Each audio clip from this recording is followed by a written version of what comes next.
Hello, dear friends. Once again, a hearty welcome from South Florida. And the waters that you see behind me are those of beautiful Deerfield Beach, Florida. The very beach that my family and I would use should we ever come to the beach. Something that unfortunately doesn't happen with the frequency that it could.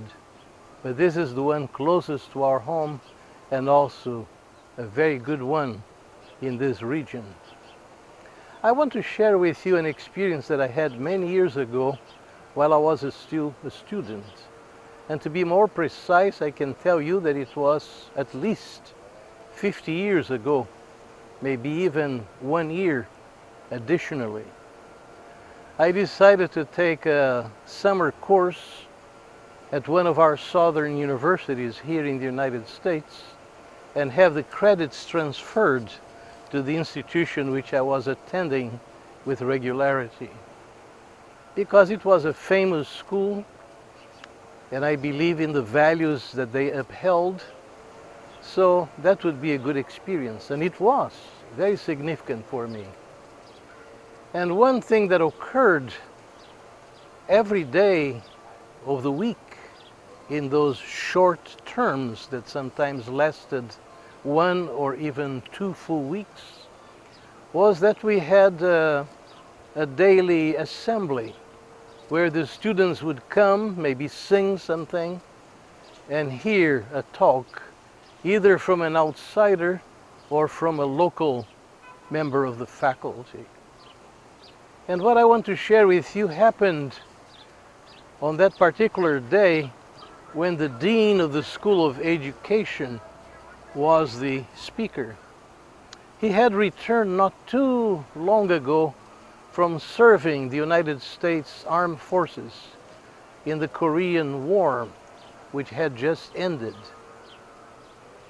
And he shared an interesting illustration that has stayed with me ever since. He mentioned that there was a period that was extremely difficult for his troops. They were fighting very intensely a dangerous and difficult battle. And sometimes they went for many hours without any food so as to concentrate fully in what they were doing. And yet when the evening came, it was always guaranteed for them during that period a bowl or two of potato soup. And that became the longing for each of those days because they came to like the potato soup in the midst of all of the difficulties that the day brought to each of them. But thank God the war ended and those soldiers were prepared to return to the United States.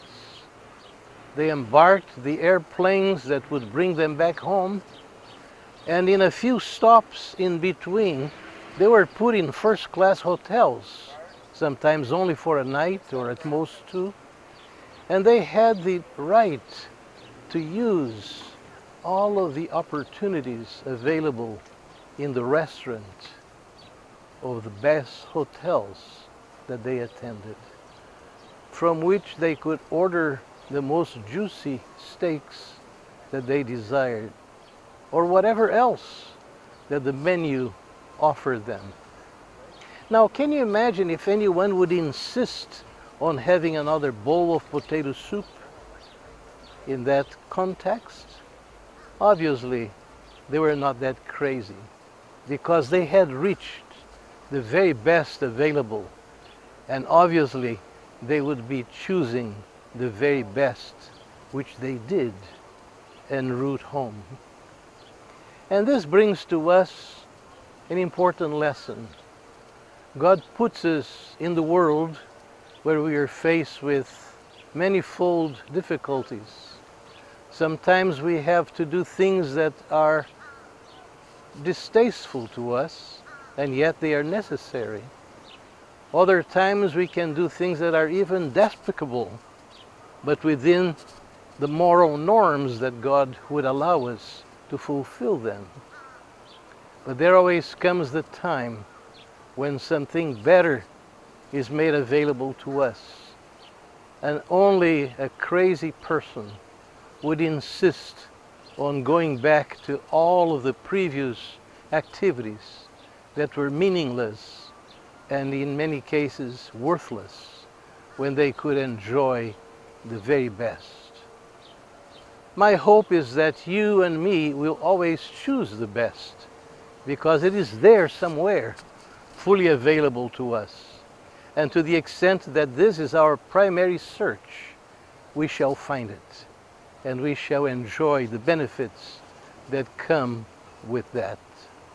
So take to heart, my friend, in all of the circumstances of life that you face, choose always the best, and Almighty God Himself will grant you His best. Bye-bye.